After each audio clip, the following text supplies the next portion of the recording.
This is something I thought about doing for a long time, but I think anyone can agree it's hard to pick out your favorite games, especially in some kind of order when it can always change.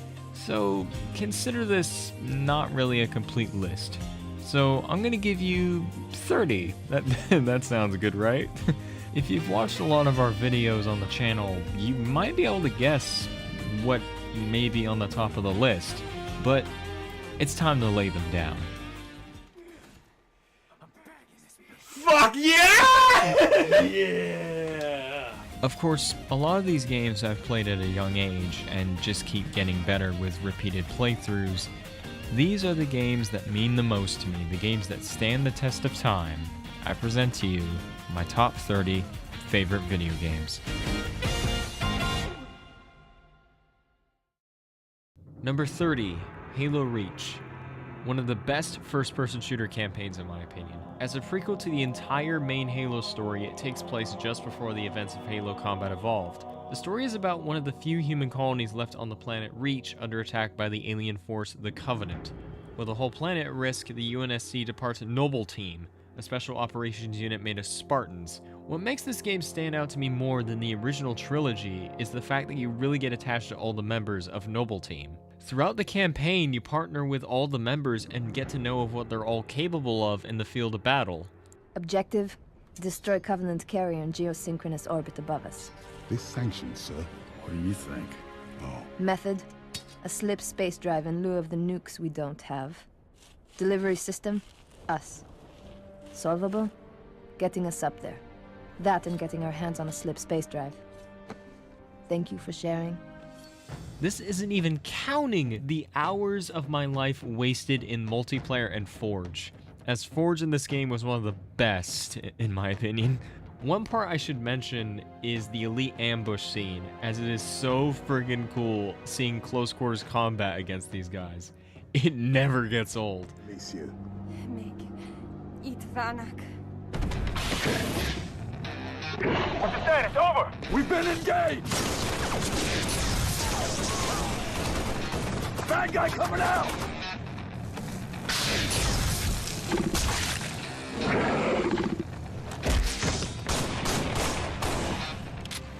It's sad to know this was Bungie's last real good single-player experience before the Activision deal took place. Right now they're working on a new title called Matter, and I'm hoping it can live up to Bungie's story standards that Reach and the original Halo trilogy set for.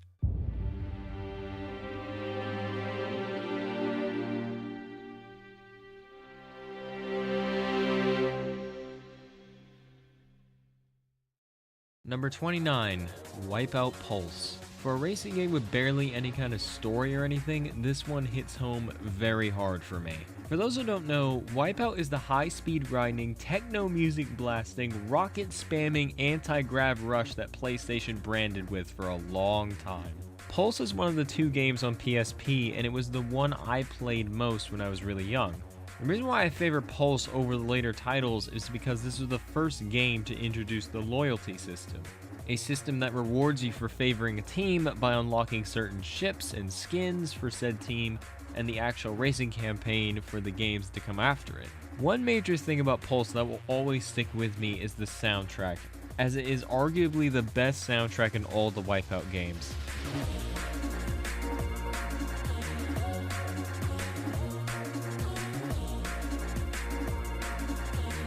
It's a fun time, and I'm glad to be playing these tracks again in glorious 1080p in the Omega Collection.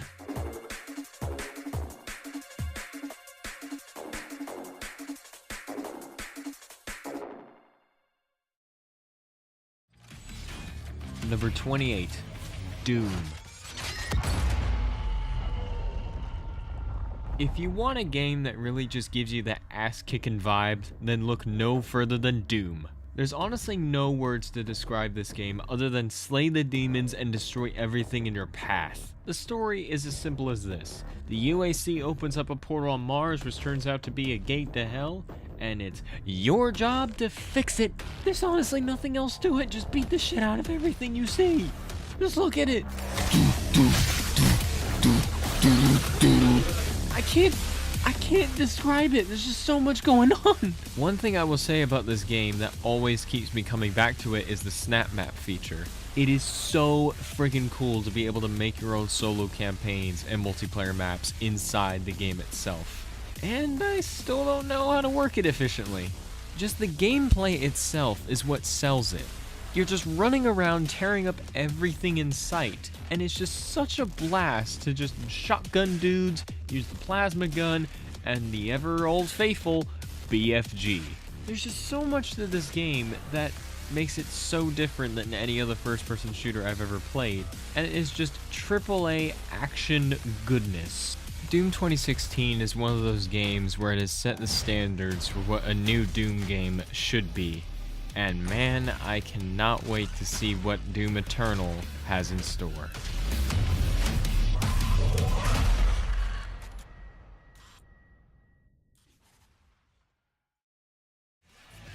Number 27, Yakuza Kiwami 2. This is a series which shows you how screwed the Japanese Yakuza can be, and hot damn is it a wild time.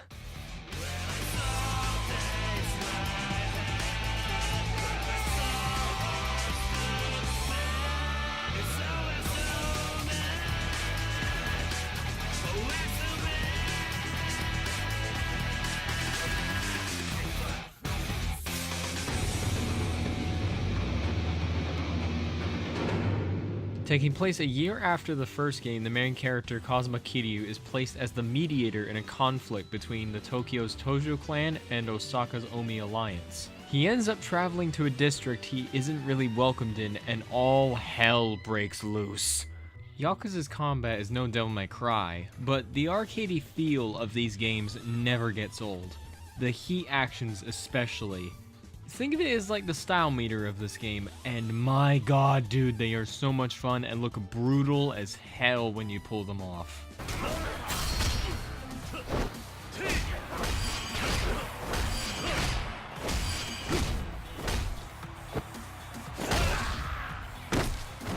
One reason why I love 2 compared to the other games in the series is the characters. Yakuza 2 has arguably some of the best characters in the series in it. One especially that makes it for me is the main villain of the game, Goda Ryuji. He is such a fucking badass. I love him in whatever scene he's in.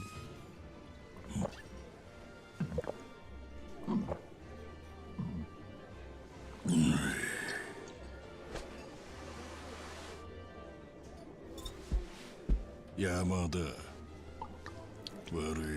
わしと杯交わしてからなんぼや。2年です。そうか。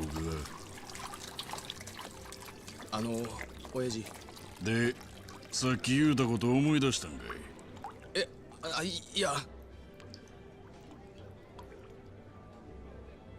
まあ、飲めや。はい。いただきます。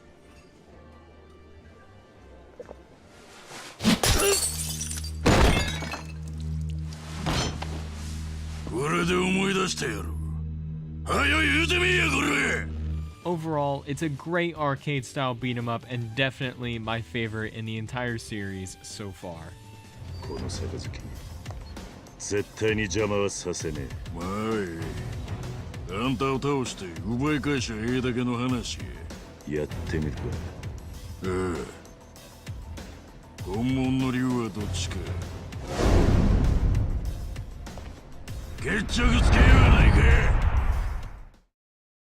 Number 26, Prey.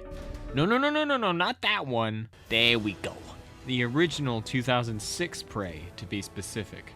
Prey follows Tommy as he, his girlfriend, and grandfather are all abducted aboard an alien ship known as the Sphere, which consumes planets. And Tommy has to fight his way out using his mystic Indian heritage superpowers. Sounds stupid, I know, but it made for an amazing FPS experience, and it was an interesting concept I wanted to see go forward. Seriously, name another game where right at the beginning you'd beat up 2 drunk guys with a wrench. Tommy, are you crazy?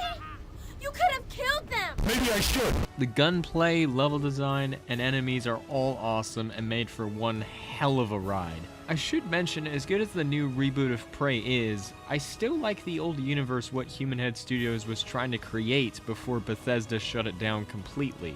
What are you looking at? Real tough guy. Can't even tell her you love her. I gotta get off this damn reservation. If she'd just come with me, it'd all be different. It'd all be... Listen to yourself. Who do you think you're kidding? Tommy, get your ass out here. Which is a shame considering Prey 2 will never happen, and it just looked so cool. Anyway, if you're looking for a very good FPS campaign with cool characters and an intriguing story, I recommend giving Prey a shot.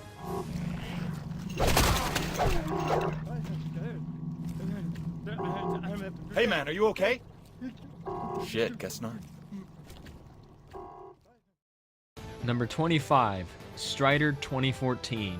A great example of how to reboot your franchise. Strider is a 2D hack and slash about a highly trained assassin named Strider Hiryu sent to take down an evil being known as Grandmaster Mayo. But to do that, Strider has got to cut down everything in Kazakh City first.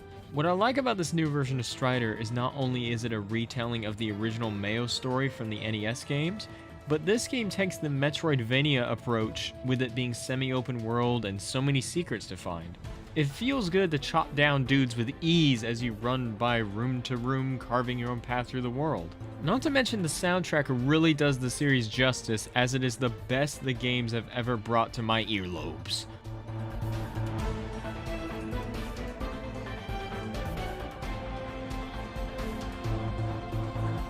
I really hope Capcom makes another Strider game in the future, because this series is too awesome to die. If anyone wants a good challenge for a 2D platformer, then look no further than Strider.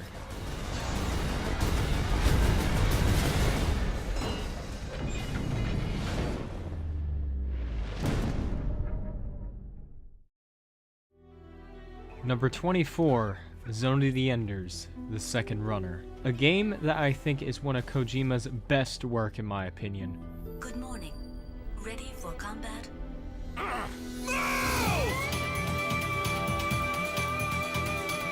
This is Detached Backup Battle Unit, ADA.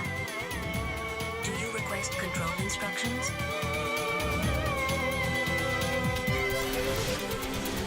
Zone of the Enders is about the raging conflict between the Mars military organization Bahram and the colonies of Earth, as Earth isn't too friendly to the colonies of Mars after finding a rare material known as Metatron, which led to many technological advancements like orbital frames, the mechas of this universe. And all this ties around how an ex-Bahram member named Dingo gets involved in the conflict.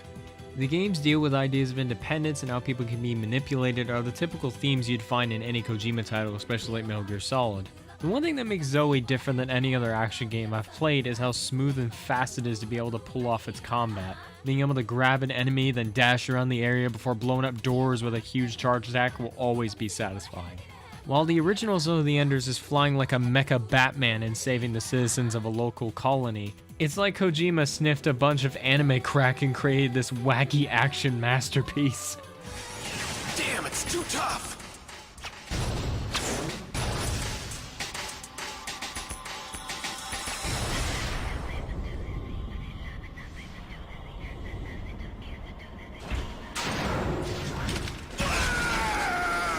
I remember you. Norman. It's Dingo. Tell me, in what other game do you get to fight Vic Viper from Gradius? Or in fact, in what other game do you get to fight a giant battleship fleet that requires you to dodge low turrets and ships, and the only way to blow up the big ships is to destroy all the external armor and aim at the center core to then charge a secret weapon only known as the Vector Cannon, which requires you to stay completely still for 5 minutes before blasting everything on screen?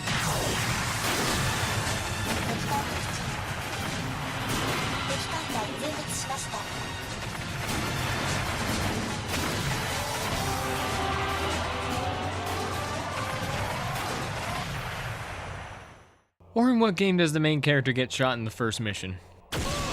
Anyway, Zone of the Enders 2. Great game.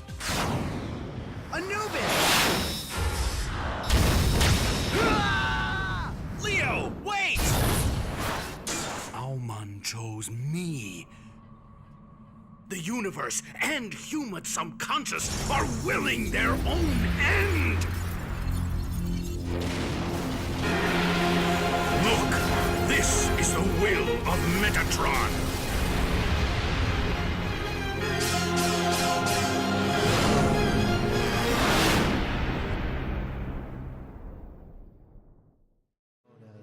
Number 23, Power Stone. This is an example of perfect arena fighter combat.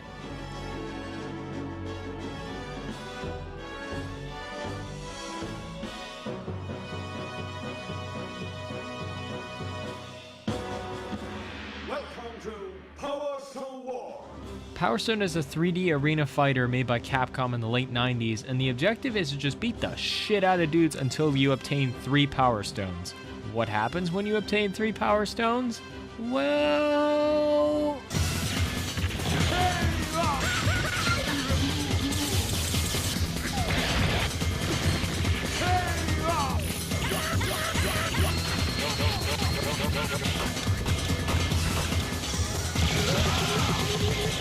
that, basically. Going into your super form will always be the hypest shit in a match. Power Stone will always have a special place in my heart with the character designs, the music, and the combat, as everything just feels great with this game.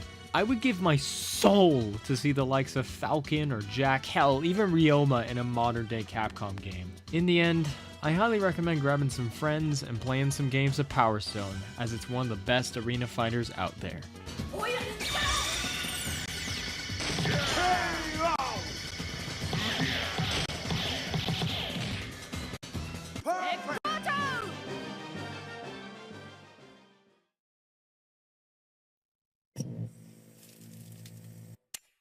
Number 22, Deadly Premonition.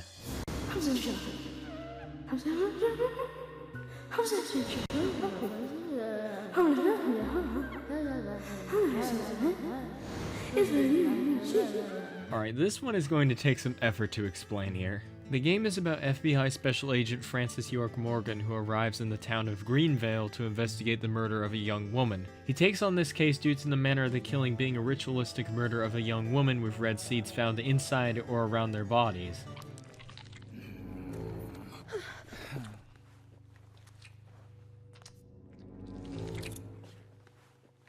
Jackpot, Zach. Shame, but our old-time all-American sightseeing tour just came to an end. This case is now under the jurisdiction of the FBI. I'm assuming command. I'll need you to assist me in the investigation. The whole game is basically making connections with all the citizens of Greenvale and surviving the many encounters of the Raincoat Killer.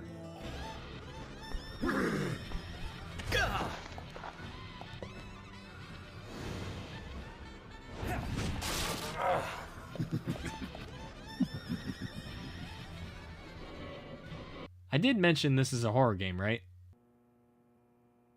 Tell me, what time did it stop raining on the night Anna was killed? Just before I went to bed, right after the movie on TV ended, so around 1 a.m. What movie was it? An American Werewolf in London. Directed by John Landis, 1981. But that is the thing I love about Deadly Premonition and most of Swery's work, is that he manages to find the right balance between horror and comedy, which is great because we wouldn't get any good moments like this.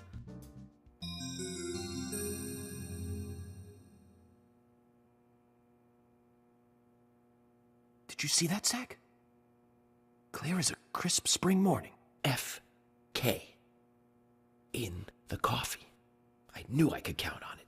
Never fails. I can't talk about this game without bringing up any scenes, because it's really hard to bring up anything that's really important, because the whole reason why you play this game, at least for me anyway, is the comedy, because it's just so weird and awkward, but it's so fucking funny. I don't know what it is about it, but it's just so good. My favorite scene, and one of the best scenes in the game, features my favorite character named Mr. Stewart, who I can't really talk about because that's a spoiler, but I will just let you watch this and think about it for yourself. Emily, you eat something too. It'll be on the FBI. Okay then, I'll go all out. I'll have the T-bone steak. I usually can't order it because it's a little too expensive.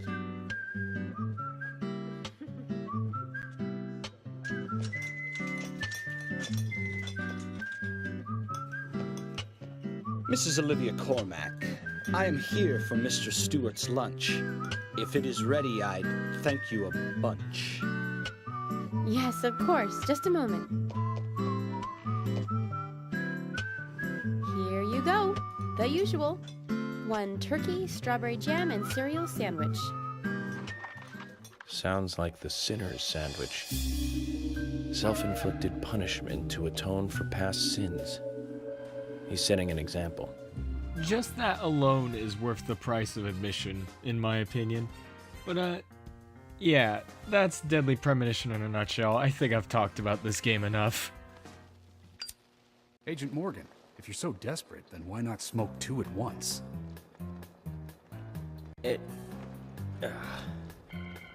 I fucking love this game. Number 21, The Wolf Among Us. As a fan of the comics, I honestly didn't think Telltale was going to be capable to bring the feel of Fables to life when it was originally coming out. Boy, was I wrong. As a prequel to the comics, the story follows the events of Fabletown, a part of New York inhabited by many fairy tale characters like Snow White and Ichabod Crane, with it all being protected by the town's sheriff, Bigby Wolf, as he has to try and figure out a series of murdered fables. Bigby is such a badass here, just like his comic book counterpart. If you screw with him, boy, you are in for a bad time. Alright, what's going on? What are you gonna fucking do, huh? Get the fuck out of the way before you get the axe again. Woody, this is your last warning. If you keep on like this, I won't have any choice but to put you down. Put me down? You got a shit fucking memory, Wolf. That's not how it went last time. This isn't last time. All the characters are very likable in this game. Snow, Crane, Buffkin, Colin, Holly, and Grendel all have their respective quirks and really make for an amazing cast for just the first episode. No. Hate's the wrong word. They fear you more than anything. You ate a lot of people back in your day. I thought we were all supposed to have a fresh start here. I can't change the past. Well, you can't change people's memories either. One thing I gotta give credit for is how Telltale really went all for with the noir art style and music, which really suits the Fable world in my opinion. It gives off this intriguing mystery vibe that always gives me goosebumps every time I hear it.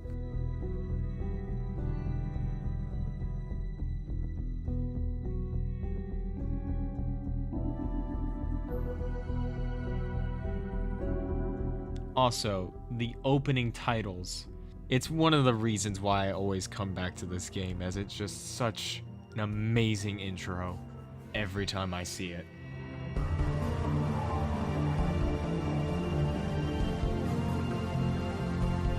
With Telltale's trademark style for storytelling, this game will always keep me coming back to relive the world of Fables.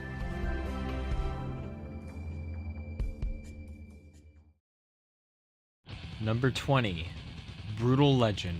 Hell yeah! Jack Black, heavy metal, beat 'em up, RTS, Ozzy Osbourne, Lemmy Kilmister, and fucking Tim Curry. This is the game any metalhead should play. Brutal Legend follows the story of Eddie Riggs, a roadie who gets transported to a mysterious world inspired by heavy metal, where the human race is enslaved by a race of demons known as the Tainted Coil, led by the badass Diviculus. Diviculus. They say it was the fire beast Omogodon himself? No. Far, far worse than me. It was Socoria. I can smell her blood. The season of pain is upon us. But why has she returned now? What does she want? War. Finally. And yes, that is Tim Curry voicing him. It is up to Eddie and the gang to put a stop to the demon reign and fight for humanity. The game plays like your basic beat 'em up at first with some open world elements here and there, until you start commanding your troops RTS style. It's like playing your heavy metal StarCraft, pretty much. Society has no use for them, so they stay underground. I wish I could help them, but I mean, what do you do with a bunch of kids who don't know how to do anything but bang their heads all day long? You start a revolution, Lars. A cool thing to mention is that the entire soundtrack for the battles is good old metal songs from the 70s to 90s, so you're in for a rockin' time when you're doing big scale battles. Besides that, what always brings me back to this game all the time is the ingenious comedy written by Tim Schafer. Every time I hear any quotes from this game, it always puts a dumb smile on my face. You ever feel like you were born in the wrong time? Like you should have been born earlier? When the music was real? Like the 70s? Earlier. Like the early 70s. The design, the characters, and the world is just so cool to be playing in. It's such a shame EA doesn't want to make a sequel to this game. But anyway, Brutal Legend. Fantastic game. Whoa. What is that sound? It's a devil screaming. It's an angel singing. It is the pounding of creation's hammer upon the anvil of time. It's fucking awesome. It's called heavy metal, and it's the real reason you should bang your heads, not for that guy. Yeah. Screw this place. Yeah. Let's get out of here. Metal! Number 19, God Hand. Water! One of Capcom's greatest that no one knows about. Or actually, you know, the one that IGN gave a 3 out of 10. This place reeks. This game is about Jean, a 23-year-old fighter has the power of the God Hand. What does the God Hand do? Well...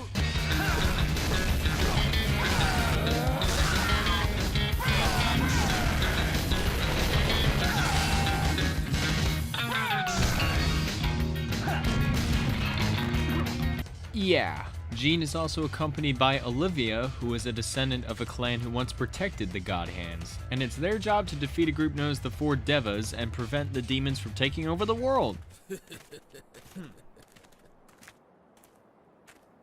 What the hell? Huh? Check your back, smartass. Son of a bitch. Damn it, Olivia! Now, I'm gonna be honest, the story isn't what's important here, it's the pure action goodness is what's the highlight of God Hand. The cool thing about God Hand compared to most games like it is that you could create your own moveset, ranging from punches, kicks, yes man kablams, and ball busters. And another thing that makes God Hand so great is the special attacks you get with the power of the God Hand. There are over 20 of these amazing moves that can really make you look stylish. I won't give away what else you get, but you are heavily rewarded for going through the game again with new stylish tools. Overall, God Hand is one of those underrated masterpieces, and Jean is one of my favorite Capcom characters, and I really hope we either get him in a future Capcom fighting game, or hell, God Hand 2. Please, Capcom, come on. Oh, Jean, you're back. Don't you're back, me. I just about died because of you. But the God Hand saved you, didn't it? It's strong, but it's a pain in the ass. You should try it for a while. Let's axe it. Nice one. You want to keep it, huh? Well, I've heard rumors that people who go to town never come back. Let me guess. You want me to check it out? Ah, you volunteer. You knew I would. Sounds right up my alley. Well then, time to get going, champ.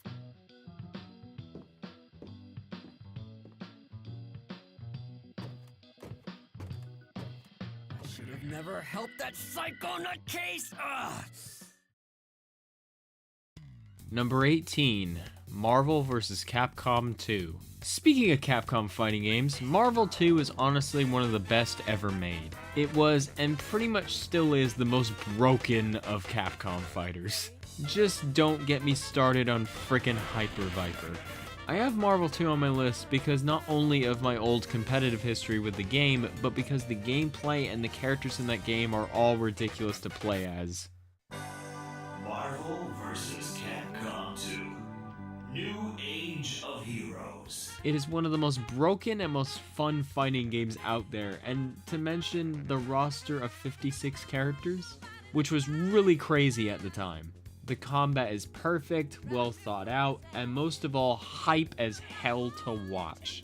Two things that Marvel 2 did very well is having great combat and introducing not very known characters to a mainstream audience. I remember thinking to myself, who the hell is Spiral and Captain Commando? And who is this cactus-looking motherfucker? I always have to give the Versus series in general credit for introducing me to the older generation of Capcom characters, because if it weren't for this game, I wouldn't know how badass Hayato and Star Gladiator is.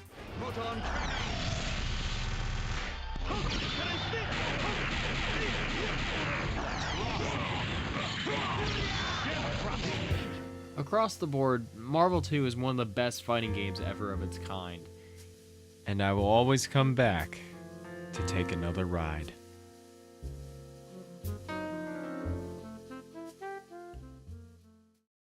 Number 17, iNinja. Ninja! The real ingenuity behind a lot of hack and slashers is the fact of landing cool looking combos and doing cool stuff, while iNinja's whole shtick is doing cool stuff, but it's being dumb and goofy all the time.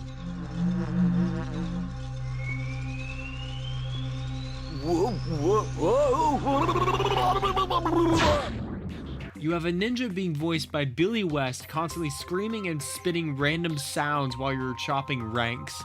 It's a great time. The story is stupid simple. The game is about a ninja, just named Ninja, who has to collect artifacts known as the Rage Stones to defeat the evil ranks armies of Emperor Odor. Going through the game, you visit various environments, blow shit up, and fight ridiculous bosses. One thing that makes iNinja really nuts is its supers. Over the course of the game, when you collect more Rage Stones, you get access to a super mechanic, and when you activate it, Ninja just starts going apeshit!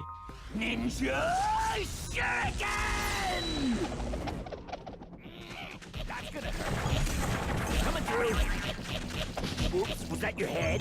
Coming through. iNinja in general is a super arcadey game with a bunch of side challenges, genre-changing bosses, and dumb dialogue.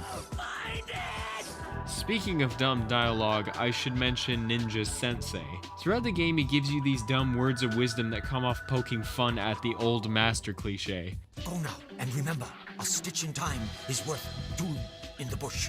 I can't stress enough how dumb this game is, which makes it so great. I say give it a try if you're willing to accept the crazy. Beach. It is guarded by the one known as Kaiser. Kaiser? What kind of name is Kaiser? I hope there is enough time to teach you the lessons you will need to defeat the protectors of the stones. He's dead and still. All he can think about is my training. Number 16, Xenoblade Chronicles. If it's anything Monolith Soft knows how to do, it's a good story. Out of the entire Xeno meta series, Xenoblade is in my opinion Tetsuya Takahashi's best work.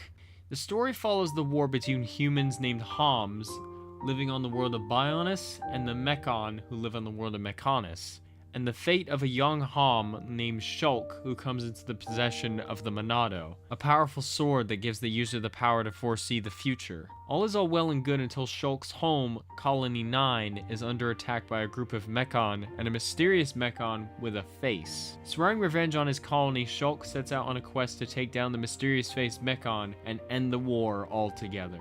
I won't give away too much of the game's plot, as a lot more crazy stuff happens later. It's something for a player to experience, not to watch. The gameplay is where it gets me hooked though, as it is all about teaming up with your party members and using awesome looking chain attacks. You are heavily rewarded for mingling with your team and forming strong bonds with all your party members, so you're encouraged to do multiple playthroughs. The soundtrack is also amazing. It is a good mix of rock for the battles and a somber orchestra which does a good job of setting the tone of this cruel war.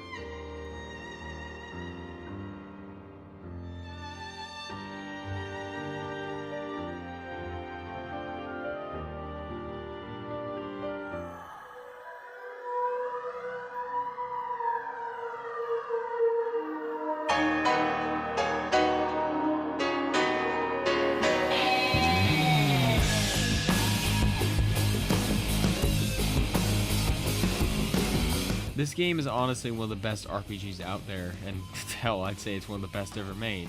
But in the end, it will always stick with me for having one of the most heartwarming stories I've ever seen in a video game. This is great. It tastes so good. Really? It's amazing. Oh, Shulk, you say that every day. Not quite. It's always delicious, but today it's amazing. Oh, really? Yeah. Oh, thank goodness. I used some special herbs and spices today. So if you said it was just the same as usual, I'd know for sure you had no sense of taste. What? Oh, nothing.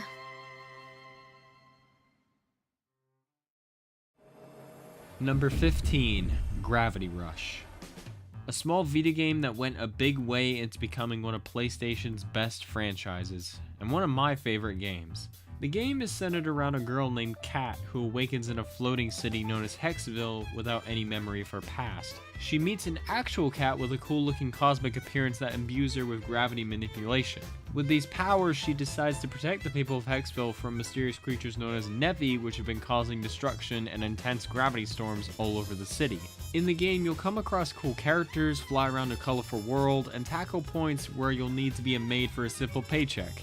It's stuff like this is why I love Gravity Rush. Kat's snarky attitude and the lightheartedness of the situation she gets involved in are what makes the game for me. Flying around the world and beating up Nevi always feels good, and it's all supported with a nice toe-tapping jazz soundtrack which really complements the design of the game. One thing that also makes the game stand out is the voice acting. Being a Vita game, there honestly wasn't that much of it, but when there is, every character speaks a dialect of the Creole language, which does add a lot of flair to the world. La suis m'achevée, et je crois plus affiché de wansi. Pla jujudu, plan chabiment de sa point chafé. With the series bumped up thanks to both the remaster and sequel on PS4, I can gladly say the series isn't going away anytime soon. Right now, I just gotta await the eventual Gravity Rush 3.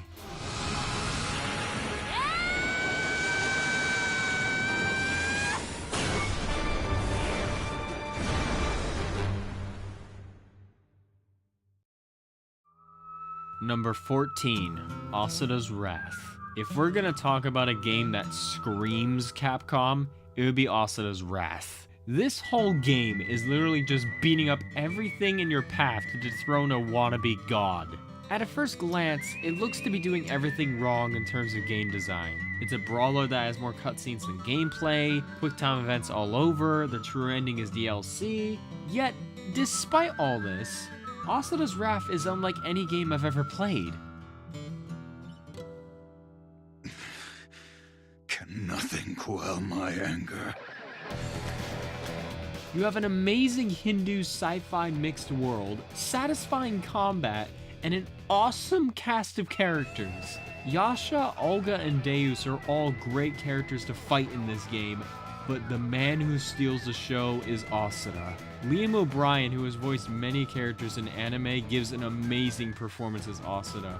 It always gives me chills whenever hearing him scream, because you know some bad guys are in for a bad time.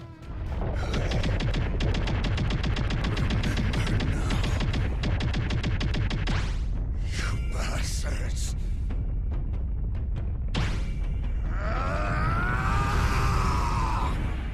The game also treats itself like an anime with bumpers halfway through every mission and previews of the next episode coming up. Everything about this game just feels great to play, great to watch, and it's just an overall fun time. I highly recommend it to anyone.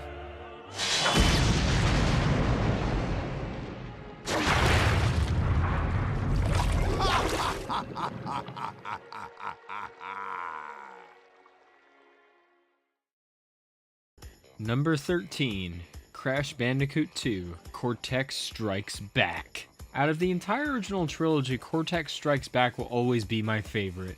It's just pure platforming goodness. The story is simple. Crash is abducted by Dr. Neo Cortex, who is wanting him to collect crystals that will allow Cortex to contain the power of an upcoming planetary alignment and keep the planet from being destroyed.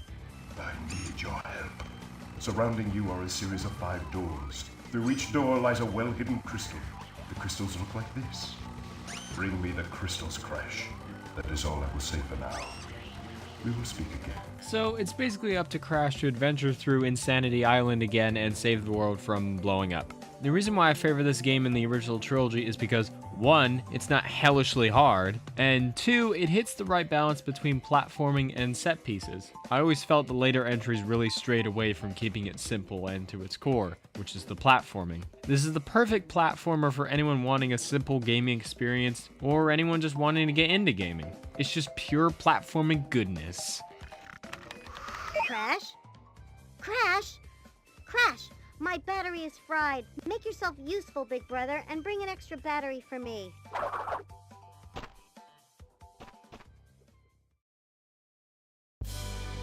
Number 12, Starfox Assault.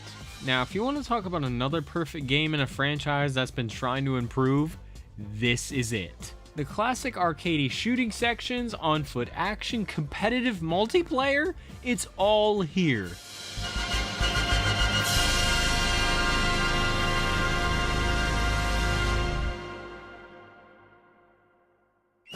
Believe it or not, Nintendo fans hate this game because of the third-person sections and how the story was being told.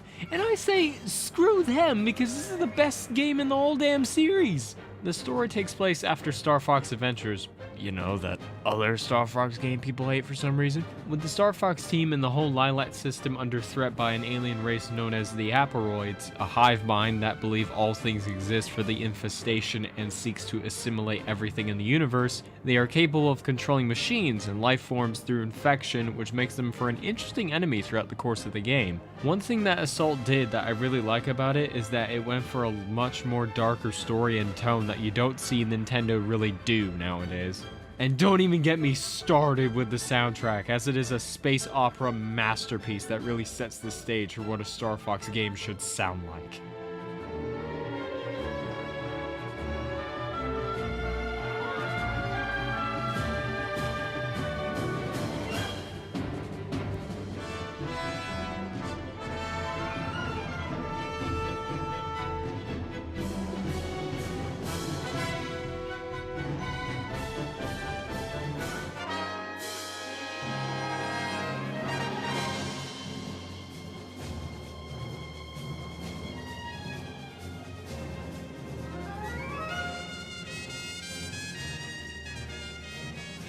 I only wish Namco took the reins of the Star Fox series, as they've shown here that they're clearly capable, but what can you do? But in the end, if it's one thing that Assault did that the later Star Fox game can't do, is actually advance the story. I'm looking at you, Zero. This is Fox. The climate control center generator is undamaged. Looks like all the Aporoids are gone, too. Nicely done, Fox. Still, getting attacked by your allies? Man, that's just crazy. Machines are machines, after all. Those without strong wills can be easily turned to evil. Those without strong wills. Allies or enemies? What is it, Fox? Nothing. That sounds like someone I know, that's all.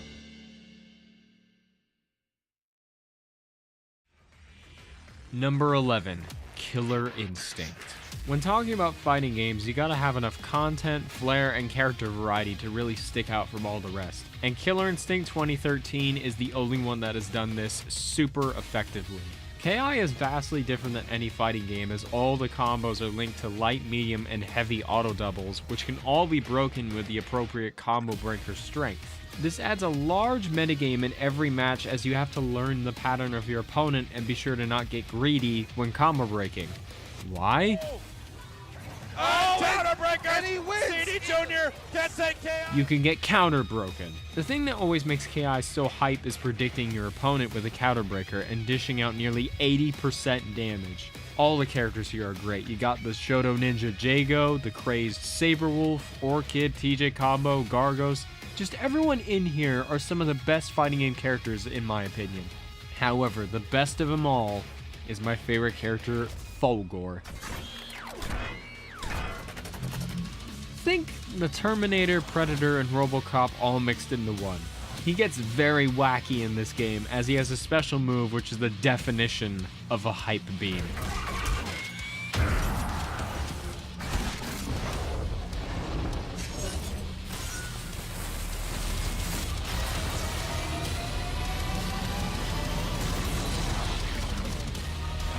Fucking awesome. And the soundtrack. Don't even get me started, as this game has the best music in any fighting game. Every character's theme fits and always gives that full-on KI vibe.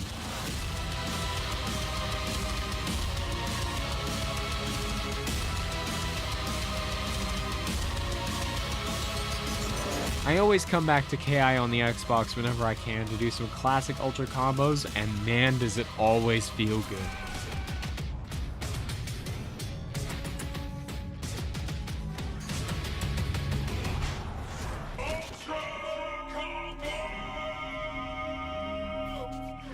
I'm afraid your path ends here. Supreme victory! Number 10. Anarchy Reigns. He says he doesn't know, and this isn't Milvalin. Aren't you out of your jurisdiction? A arena fighter made by Platinum Games that I've put God knows how many hours into it when it first came out. This game has everything. Kick-ass multiplayer, a huge variety of game modes, a cool cast of characters, and a pretty decent story. Think if Power Stone took every bit of drugs and created this grindhouse, blood-gushing masterpiece. The story follows a manhunt between a group of bounty hunters and a squad of cops in a post-apocalyptic world where only the strongest survive and everyone is gunning it to kill you. All supported with the best rap soundtrack I've ever heard in a video game that just screams platinum. The reason Anarchy Reigns is on the top 10 compared to the rest is due to how much fun and ridiculous playing online was back in the day when it first came out. I can recount at least over 500 hours of deathmatch sessions, and being on the top 100 leaderboards for the longest time. Just everything about this game is super satisfying to do, and I highly recommend this to anyone wanting a really rich, feel-good fighter.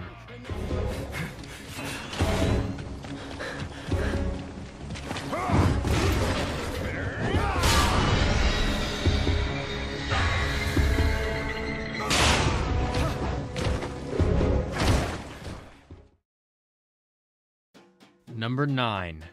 Grim Fandango. Buenos dias. Some more Tim Schafer for you.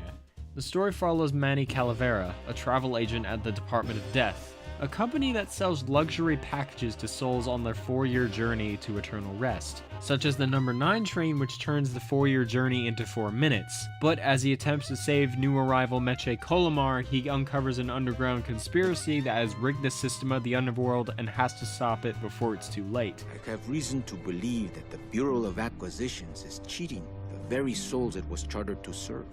I think someone is robbing these poor, naive souls of their rightful destinies, leaving them no option but to march on a treacherous trail of tears, unprotected and alone, like babies, Manuel, like babies. The game takes inspiration from noir films with an Aztec art style and all the characters, which really makes them all stand out. This is my favorite out of all the classic LucasArts games, as the music, the style, and everything was just unlike anything I've ever played before. Manny's sarcastic outlook on everything, combined with his demon partner Glottis's overhyped demeanor, really make for one of the best duos in video games in my opinion.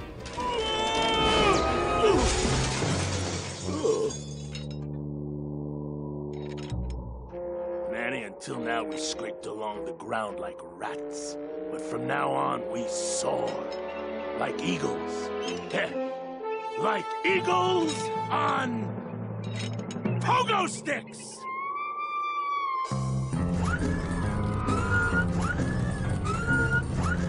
What a relief. I was getting concerned that our transportation wasn't ostentatious enough. Get in! Or are you afraid of heights? The old school 90s graphics still hold up with its art style and always gets me smiling to see the number 9 train head into the land of eternal rest.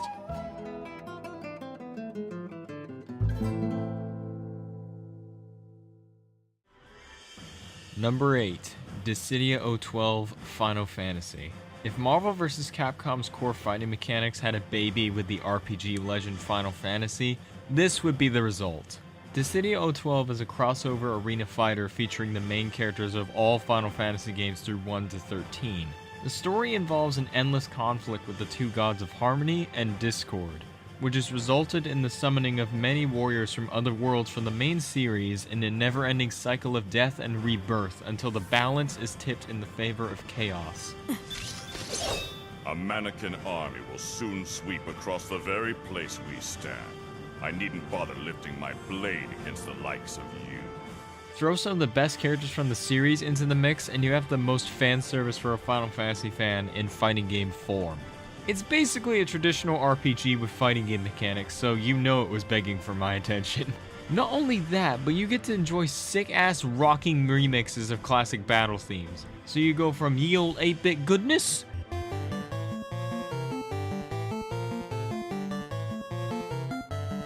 to this!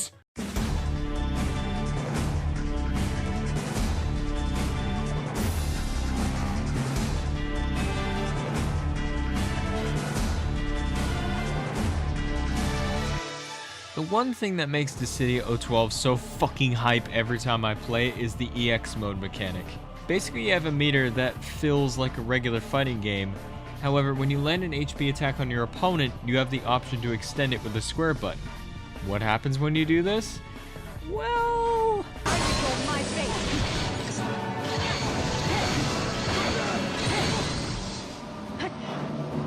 Let's finish this! Bullseye. Yeah, the EX burst makes you do an FF-like prompt depending on the character to extend or increase damage, and it is always awesome to see it. Greatest attack ever! I watch these animations for hours, they are so good. If you want an RPG like Arena Fighter that is worth your time, look no further than Dissidia 012. If it's despair you want, then I shall provide. What I want most, I'll find myself. You're nothing but a puppet.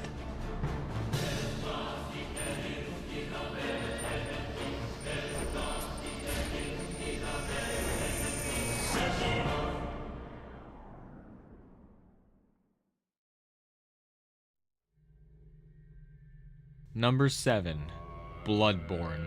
Welcome to the city of Yharnam, where everyone is infected with a beastly plague, and you as a lone hunter have joined the hunt for the beasts. So it is your job to die, die, die, and die again until your work is done. Bloodborne is the only game in the Souls saga I only ever got super into due to how the game is about getting in there, being fast, reading tells on bosses, and most importantly, doing damage. The pure gothic horror to this game is uncanny, and I still haven't found another game like it to match or top its gritty realism. Every weapon, every boss, and every bit of lore to this game is just such a blast to revisit whenever I do another run through this crazed masterpiece. All this cool stuff with one dark and very epic soundtrack that really gets you in the mood to hunt down some beasts. This game will always be a pleasure to play through again to kick my ass, as I have yet to still master frame traps and dope combos with every single weapon. Bloodborne is the best action RPG out there on PS4, and it's only a matter of time until my hunt begins again.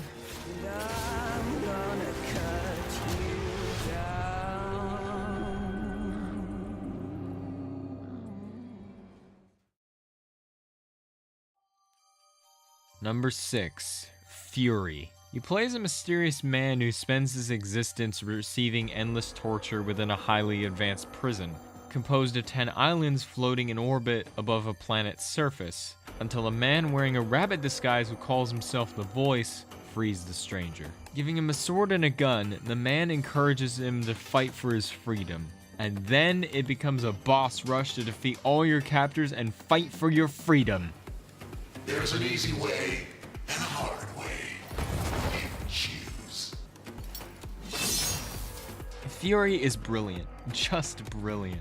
This is a game that puts your skills to the test and really defines the word difficult. It plays like a basic hack and slash with a lot of bullet hell inspired methods of design when it comes to its range of bosses. I'm only going to be showing the first 3 bosses here for spoiler reasons, as this game is meant to be first experienced by the player themselves, not by a dumb Let's Play channel that thinks they're hot shit. The design of Fury has this simple neon glow to everything with a flat color palette to really make everything pop on screen, which includes the characters as well. And who better to design characters for you other than Takahashi Okazaki, who created the infamous Afro Samurai series, which really adds to the style of everything to the game.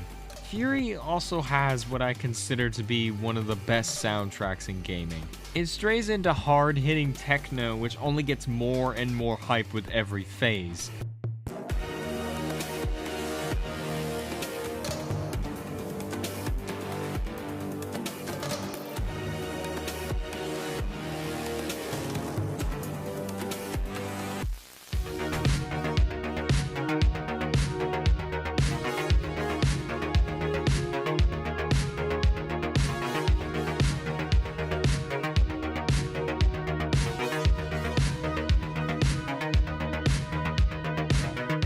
It's still hard to believe the studio that made this is a small French-based developer called The Game Bakers, who used to make just mobile games until they came out with this. I can only imagine what they will come up with next, as I hold Fury in high regard for being one of the best action games ever made. Way down there lies a free world. A world of peace and light, where you're free as the wind. And you know what? We're going to get there. Number 5, Mortal Kombat 9. The definitive MK game for any fighting game fan to enjoy. You have everybody from MK1 to 3, every classic stage remastered, all story threads from the classic games being retold, and the gore being as wacky as ever. The Elder Gods created the Mortal Kombat tournament to give Earthrealm a chance to defend itself. But if we lose this time, Shao Kahn will conquer all. Dun dun dun! I have MK9 this high on the list due to my long competitive history with this game specifically. I remember going to many locals and traveling to my first regional tournament and winning nearly $1,000. This game was my big gate into the competitive fighting game scene, and I can never thank it enough for allowing me to show off my skills as a player. Anytime I can, I will always hop in practice to make sure I can still do all my crazy corner juggles as Rain, as you never know when you might need them again sometime. What always makes me laugh is how whenever someone picks up MK9, they treat it as a regular Mortal Kombat game. But no casual player will tell you how broken dash blocking and wave dashing is when playing MK9. I'm looking at you, Cabal. Mortal Kombat 9 is up there with being some of the most definitive fighting games out there, and I cannot wait to see how this series advances in the near future. You will face one final challenge. Me. Huh. That old geezer's the final challenge? They might as well give me the belt right now. They do have belts, right? What? How did you... Appearances can be deceiving. Our first combatant will be Mr. Cage. Yeah. That's right. That's right. Who's it gonna be? It only takes an instant. Fear swallows you before you have a chance to make sense of it. And darkness becomes a part of who you are. Number 4, Hellblade, Senua's Sacrifice. But her world changed the day the Northmen took him from her. Senua knows that there's no going back to how things were.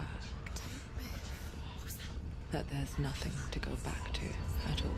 There is only so much I can talk about this game without spoiling much. A picked warrior named Senua must make her way into Helheim in order to rescue the soul of her dead lover from the goddess Hela. Hellblade mixes many genres, hack and slash, puzzle solving, and psychological horror, this being one of the key aspects of the entire game as Senua struggles with her raging psychosis. She is haunted by an entity known as the Darkness, and the voices in her head known as the Furies. Throughout the entire game, they will be constantly saying things either to confuse you or give out meaningless quips on your journey, which makes for interesting side characters I've never seen before in a video game. Stay still, stay quiet, hide, don't tell her. Their gods can see into your mind. They will use this power to destroy you. They won't stop me.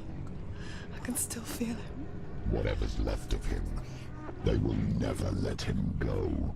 I'm not gonna let him rot here. You're the one rotting here. Leave me alone. You will die here. No. And all your suffering will have been for nothing. Shut up! If you are ever going to play this, use headphones, as the whole game is built around binaural sounds to influence your progress when listening to the Furies. Don't stop. You can't.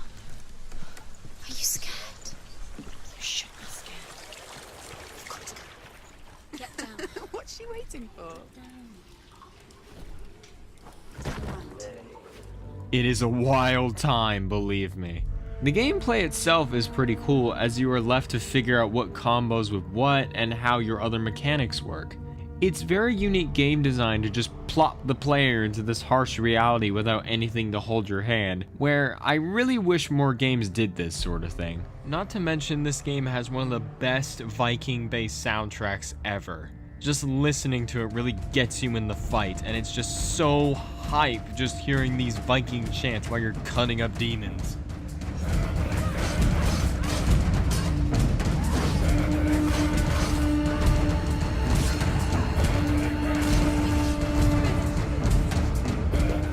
In the end, Hellblade is one of the best gripping narratives I've ever experienced, and really shows gameplay isn't everything when it comes to gaming, and why escapism in games can really work with a great story.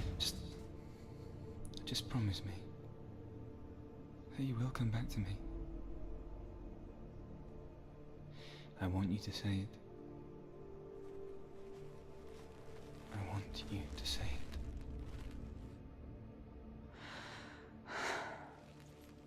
I will come back to you. I promise.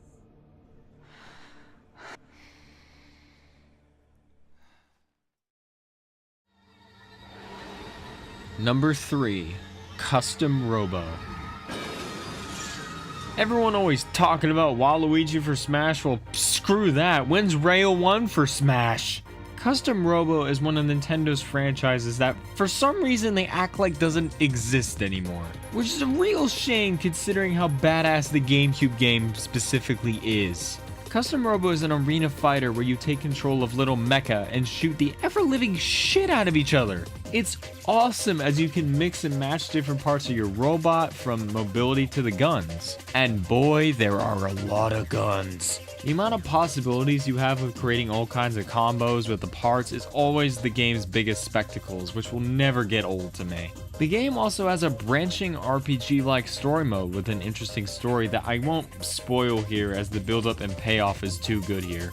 It's a really light-hearted story that takes a very dark turn very quickly, with one of the coolest villains ever, so I'm not going to ruin that here. Another thing this game did is hold a really strong competitive scene. A game like this opens up so much match variety and play styles that you don't see very much in a lot of fighting games, which I really commend for. Watching pro Custom Robo gameplay is something that will always make me happy for being the small game that it is. So with all that said, Custom Robo will always be my favorite Nintendo franchise next to Star Fox. It's basically Yu-Gi-Oh! With tiny mecha, so where can you go wrong from there?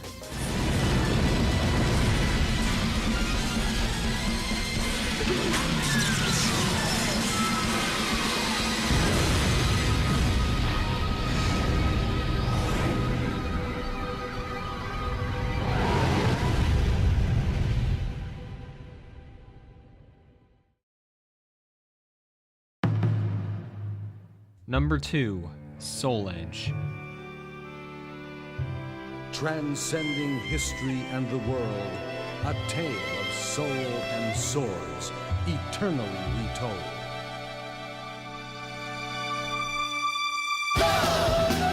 My favorite fighting game of all time. Not only that, but Soul Edge was the first video game I ever played when my family owned a PS1. So you can see I have a huge connection to the characters, the music, and pretty much everything about this game. The story tells the tale of many warriors searching for the ultimate sword, Soul Edge, some for power, revenge, support, while others know its true evil nature and seek its destruction. So it becomes a fight for history to obtain the ill-fated Soul Edge. The gameplay here is solid 3D weapon-based combat that would lay the foundation for the entire series. Critical edges are definitely the highlight of this game as they open up huge combos for each character that reward you for nailing the hard execution. To this day, people are still finding really crazy and dumb ways to extend combos with these, creating almost endless possibilities for setups and instant kill combos, which is always cool to see in fighting games. In terms of characters, Mina, Taki, Lei Long, and Rock are some of the best fighting game characters out there and really made this game for me when I was younger. I'll always remember that one time Rock committed honorable Sudoku off a cliff.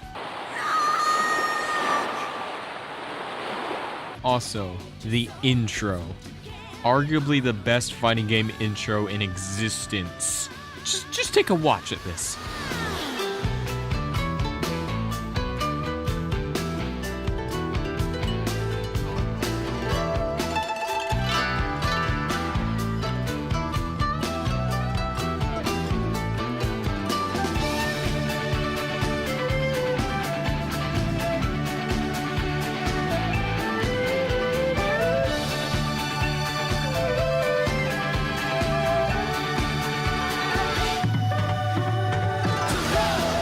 Overall, when it comes to Soul Edge, it'll always be my favorite fighting game to transcend the stage of history.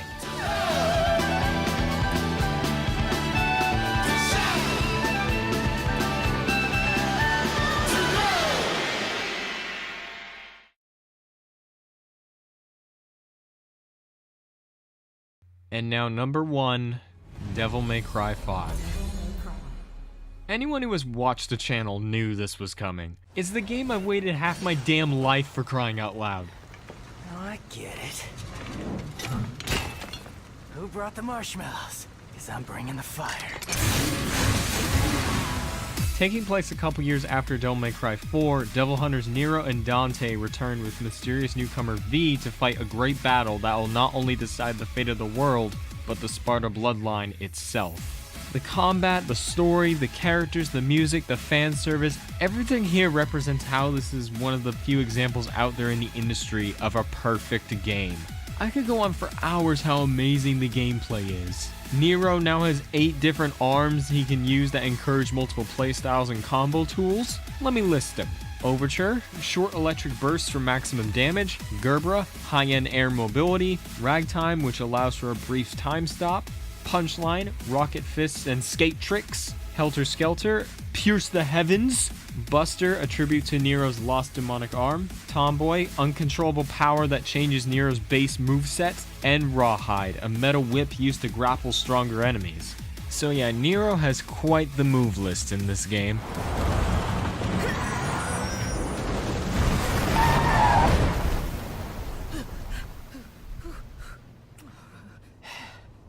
Perfect timing.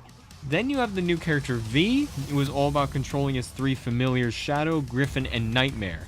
His puppet-like archetype feels very different from any action game, and this makes for a very fun character to play as. All this together with one of his familiars, Griffin, is such a damn goofball in this game, as he always spits out a wacky one-liner whenever he can.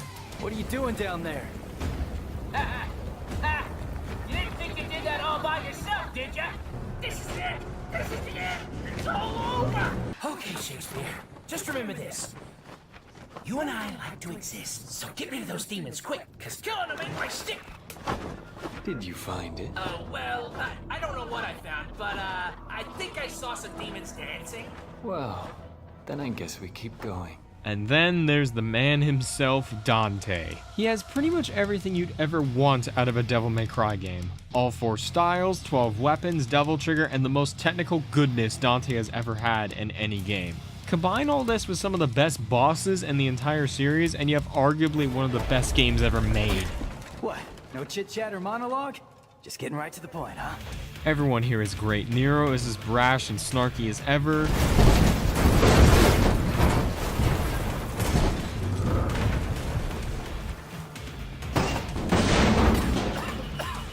call a doctor?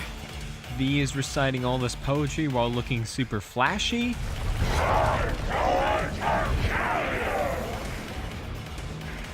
Not in this lifetime. As the air to a bird, or the sea to a fish, so is contempt to the contemptible. And Dante is being just classic Dante. I got a gig. Cash up front. Cash up front. This I like. The water needs turning on and those toilets need flushing. That costume looks a little big. I thought you had better taste than that. Come on, little puppy. I'll take you out for a walk. Come on, let's go. Trish, Lady, and even Morrison from the anime series all make appearances here. Not to mention newcomer Nico, Any special orders? a gunsmith that designs Nero's new arms. She has easily become the yin to Nero's yang, as the chemistry they both have together is quite the treat to watch. Woo-wee! I'm gonna make something amazing out of this. Did you just sniff that? Do you have any idea where that's been? Up your butt? Overall, it's just a full-on DMC reunion, especially when your boy makes his full comeback. Seeing the main characters collide together thanks to the newfound co-op mechanic is also a great highlight. Nice. Getting the band back together, huh? What evil lurks, I must destroy. I thought that was the plan all along. This game is a huge step up to the standards that DMC 3 and 4 both set gameplay-wise, and I can see myself playing this for years on end because of it. It's a big spectacle, lots of demons, lots of action, but it all flows like a ballet.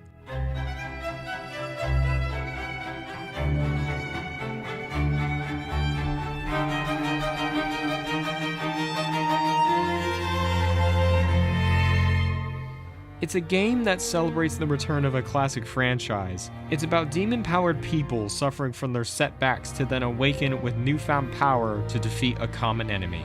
In the end, even a Devil May Cry, when Devil May Cry 5 is a reality. First come, first serve on the targets, right? Music to my ears. Hurry up, Dante!